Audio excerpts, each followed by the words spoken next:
രാജ്യത്തെ നടുക്കിയ കൊൽക്കത്ത ആർജിക്കർ മെഡിക്കൽ കോളേജിലെ റെസിഡന്റ് ഡോക്ടറുടെ ബലാത്സംഗ കൊലപാതക കേസിലെ പ്രതി സഞ്ജയ് റോയ്ക്കുള്ള ശിക്ഷാവിധി നാളെയാണ്.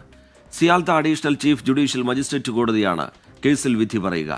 പ്രതി കുറ്റക്കാരനാണെന്ന് ശാസ്ത്രീയ തെളിവുകളുടെ അടിസ്ഥാനത്തിൽ കോടതി കണ്ടെത്തിയിരുന്നു. മനുഷ്യ മനസാക്ഷിയെ നടുക്കിയ കൊൽക്കത്ത ആർജിക്കർ മെഡിക്കൽ കോളേജിലെ റെസിഡന്റ് ഡോക്ടറുടെ ബലാത്സംഗ കൊലപാതക കേസിൽ പ്രതിക്ക് കടുത്ത ശിക്ഷ ഉറപ്പാക്കണമെന്നാവശ്യപ്പെട്ടുള്ള പ്രതിഷേധങ്ങൾ തുടരുന്നതിനിടെയാണ് കോടതി ശിക്ഷ വിധിക്കുന്നത്. Sealdah additional chief judicial magistrate കോടതി ജഡ്ജി അനിർബാൻ ദാസാണ് പ്രതി സഞ്ജയ് റോയ്ക്കുള്ള ശിക്ഷ വിധിക്കുക. പ്രതി ഡോക്ടറെ ആക്രമിച്ചതും ലൈംഗികമായി പീഡിപ്പിച്ചതും ശാസ്ത്രീയമായി തെളിഞ്ഞതായി കഴിഞ്ഞ ദിവസം കോടതി വ്യക്തമാക്കിയിരുന്നു. എന്നാൽ താൻ കുറ്റം ചെയ്തിട്ടില്ലെന്നും യഥാർത്ഥ കുറ്റവാളികളെ കണ്ടെത്തണമെന്നും കോടതിയിൽ പ്രതി ആവശ്യപ്പെട്ടു. നാളെ ഉച്ചയ്ക്ക് 12:30 പ്രതിയുടേതടക്കമുള്ള വാദം കേട്ട ശേഷം കോടതി ശിക്ഷ വിധിക്കും.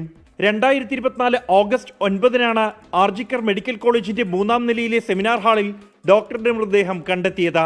രാജ്യവ്യാപക പ്രതിഷേധങ്ങൾക്കും ആശുപത്രികളിലെ സുരക്ഷ ഉറപ്പാക്കാൻ ദേശീയ തലത്തിൽ കർമ്മസമിതി രൂപീകരിക്കുന്നതിനും സംഭവം വഴിവെച്ചു.